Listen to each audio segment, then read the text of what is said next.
I'm so excited because today I got my Breville smart oven and it is one of my favorite things in the kitchen. It's so useful and I can use it for multi-purposing. So, is that a word? Multi-purposing. Anyways, this oven is amazing and it's really good for people who live in small studios or maybe like a very old apartment and your oven is old, weak, and outdated. If you want a really good oven that does not take up so much space, this is it for you. Or maybe you live in a dorm and there's no kitchen, no oven, but you do want to bake some stuff. And you can also use it to reheat stuff or even bake pizza. I'm gonna put a link down below if you want to check it out, but I'm gonna show you what it looks like unboxing it and how the things work on it because it's so useful and it's pretty small. It does not take up a lot of space. I'm also gonna measure exactly how big it is to see if it will fit in your kitchen. I put it right here next to the oven and there's still some space here and on the other side. And make sure never put anything on top because it does get hot, and if it's something plastic it could melt and then ruin the surface here. I think it could ruin it. I'm not sure, but let's not test it out. Also, if I had an RV, I would definitely take this with me. Just an idea. I had this model for a few years and my mother wanted it, so I gave it to her and I bought myself a new one. All right, let's go check it out. Okay, so here it is. I'm so excited. Let me just turn this. On the outside, you can find a ton of information, so definitely read it before you throw it out. Oh, let's see what we have. Okay, so this is it, and I also have this. I don't have those. For that one, I use Cuisinart, and for this one, for KitchenAid. But these are also really good stuff. So opening, again, some more information. Here we have a thick booklet which shows these are the stuff included.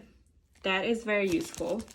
This I never used, and the rack that should be in the middle, and then you can also purchase these separately if you like, but I think they are not necessary. That one is the one you're gonna use the most. All right, first up we have this. This will go on the bottom. I like this because it's removable, so you can clean it. This is where all the grease and crumbs will fall, so you can easily remove it and then clean it. And I usually clean it with Easy Away. Oh, Easy Off, sorry, Easy Off, and then it just cleans itself. Here is the rack. I'm gonna put that in the middle. For pizza. Nice. Okay, I need to take that out. It's heavy, but it's not extremely heavy. I would say about maybe 25 pounds. You can look that up online, but it's not heavy. I'm 5'3", and I can lift it. Oh wait, hold on. Here is there's stuff on the side. So there's two of these. Let me take this out. Beautiful. I am wearing a Batman dress. So from side to side, it's a little bit over 18 inches. So if you have a 19-inch, it will fit. But I like to leave a little bit of space on both sides and the back because it could get hot on the side. And like this, and 11 inches, so under a foot. That way you know if this is gonna fit or not. Well, let's take this off, it's so satisfying. Once you turn it on, you will see the same thing. So we have toast, bagel, bake, roast, broiled, pizza, cookies, heat, and warm. I never use the frozen options. I mostly use the toast, bake, broil, and when I make cookies, I just do the bake. And when I do reheat, I just use the toast. And you'll be able to adjust how toasted you want it. So you want it a lot crispier, a lot darker toast, or less darker toast. And then here we have some information. Let's see inside. Beautiful. It's pretty small. It's gonna be hot here, so do not put anything on top. On here we have the function, start, cancel, a temperature adjustment, and then the timing. This I always clean after baking because it can get a grease on it. First we have this, so that's the bottom. There's a handle. You see, like a handle. And then this will go in there. And then when you want to clean it, just easily remove. So that thing inside, that's it. See, I can remove it and clean it. That makes it so much easier. You don't have to go underneath these. These you also probably want to clean once in a while, but it doesn't get too bad depending on what you're making. If it's cookies, it's not gonna get dirty ever. But if it's something that drips, greasy, then yeah. Very easy to take care of. And because you can remove that, it's just perfect.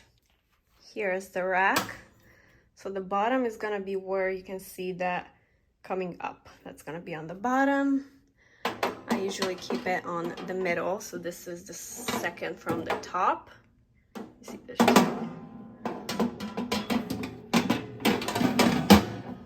Ta-da!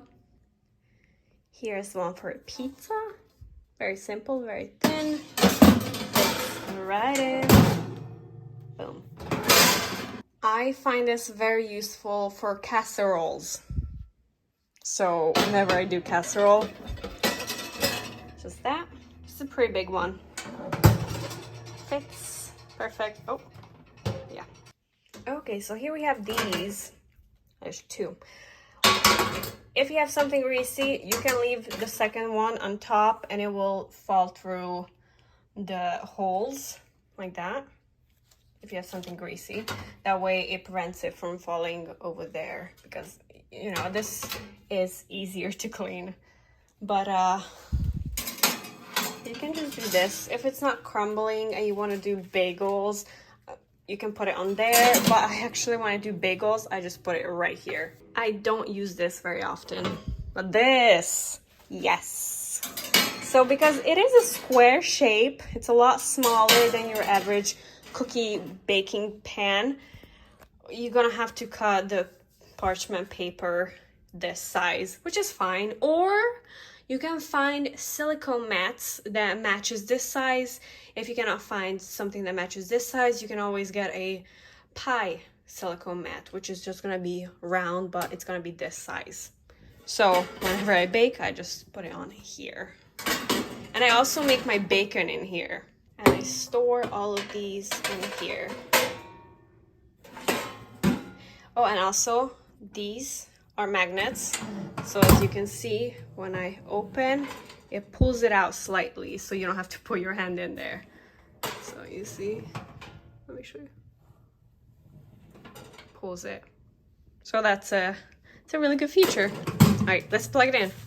It was a little shaky and noisy because the cord was stuck underneath, but now that I shake it, it doesn't shake as much. But now just those are inside.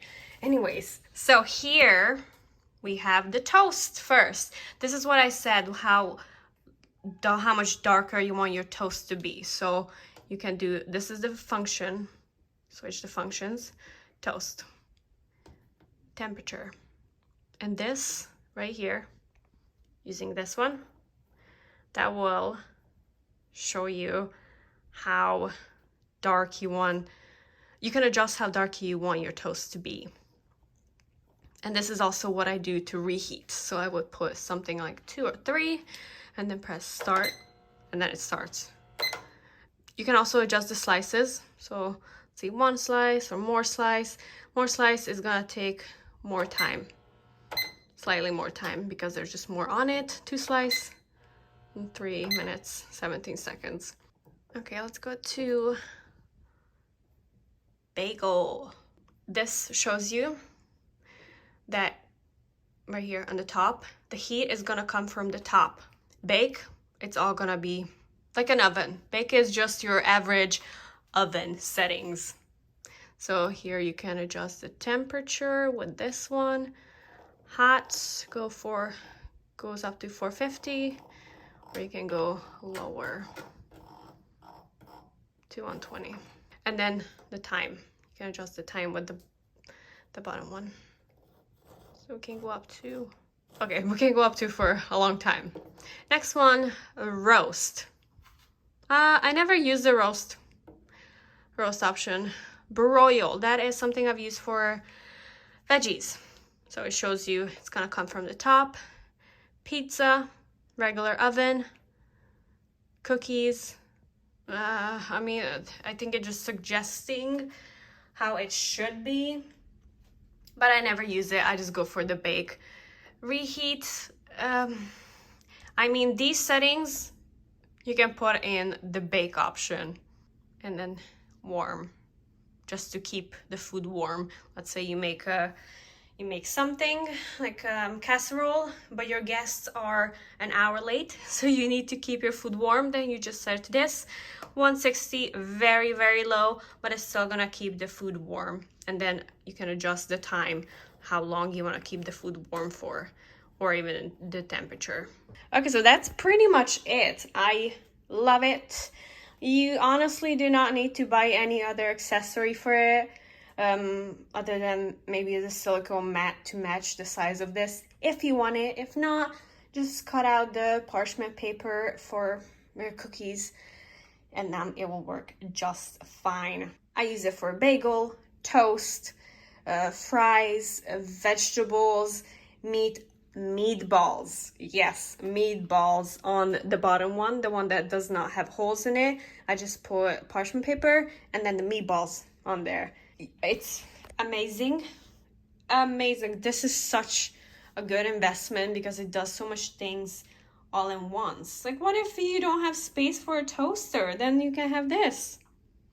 And it's an oven, so you do not need to turn on the big oven, because the big oven does use a lot more energy and electricity than this.